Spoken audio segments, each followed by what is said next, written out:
What is going on, everybody? Welcome back to Phones and Drones.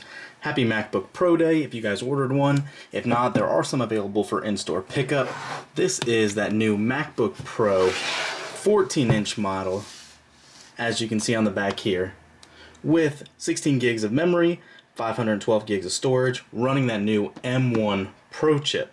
Go ahead and show you guys a quick unboxing on here, and then we'll get it all set up for you guys to look at. So as is typical now, Apple has this little tab on the side here. Just going to go ahead and rip that across and slide the plastic off and lift the top off the box. So right on the top is that space gray MacBook Pro, and alright, right off the bat when you lift this baby up, it is hefty. It is much heavier than I remember my 13-inch being with the M1 chip. So keep that in mind. You can see on the bottom of the machine it says MacBook Pro now. Definitely feels nice to the touch. And this is what it's all about here. They brought back the ports. You have your HDMI cable, Usbc, and SD card reader built right in addition to two more plugs on the side here for USB. MagSafe is back, and your headphone jack. Set that computer to the side. You are getting that new braided cable here, which is actually going to be really nice. Oh, and okay, I didn't realize this. It is actually USB Type-C to MagSafe. Very nice touch. I do like it. If you guys follow the channel, you know we are all about USB-C all things. Make it much easier. Can't wait for the iPhone to get on board with that as well. There you go. It is a nice braided cable. Feels really nice.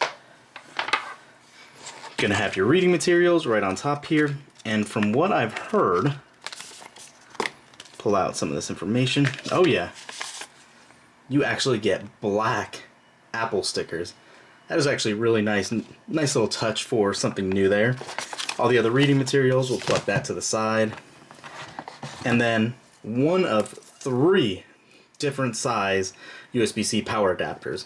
The one that comes by default with the 14-inch is going to be the 67-watt charger.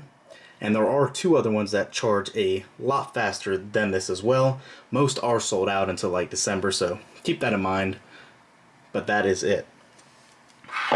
Aside from that, nothing else in the box. Let's go ahead and get this new baby powered on.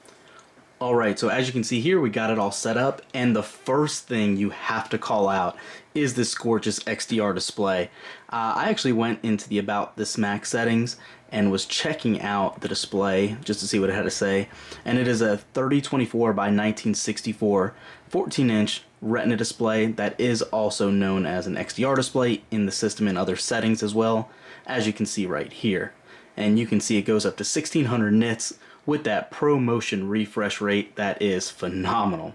So of course, first thing we did, we hopped on to YouTube actually and found an HDR video, one of my go-tos right here, and it looked so good. I'm going to go ahead and expand this out and just show you. I wish this is going to come through better than what it does, but it looks amazing. Definitely a selling point alone on this display. Having said all that, the other issue with the display is that notch, and I have to tell you, just like everyone else has, it is a non-issue. It disappears. You don't even see it when you're working. It just fades to the background, just like what happens with your iPhone and that notch. The mouse actually behaves normal on it. It just scrolls right, as you can see, left to right across it. Not anything else really to it. No big deal. So I haven't had enough time to really do like performance and stuff like that, launching a bunch of apps, but what we have used has been seamless. It's launched very quick, as you can see. Everything's being handled really well, and there's been literally no issues at all. The migration tool has taken a little bit longer to migrate my data over. I'm going to actually have to take this tonight and let it be an overnight process for that. But aside from that, this new keyboard, as you can see, no more touch bar. It does feel nice having your full sized keys for your function and your volume, as well as your brightness display, and everything else. So this is just a quick first look. We'll be doing our deep dive in the next week. The built-in fingerprint sensor is snappy. It has been a pleasure to use so far. Let us know in the comments down below what else you guys want to see. Thanks for watching, guys. We will catch you in the next one. Peace.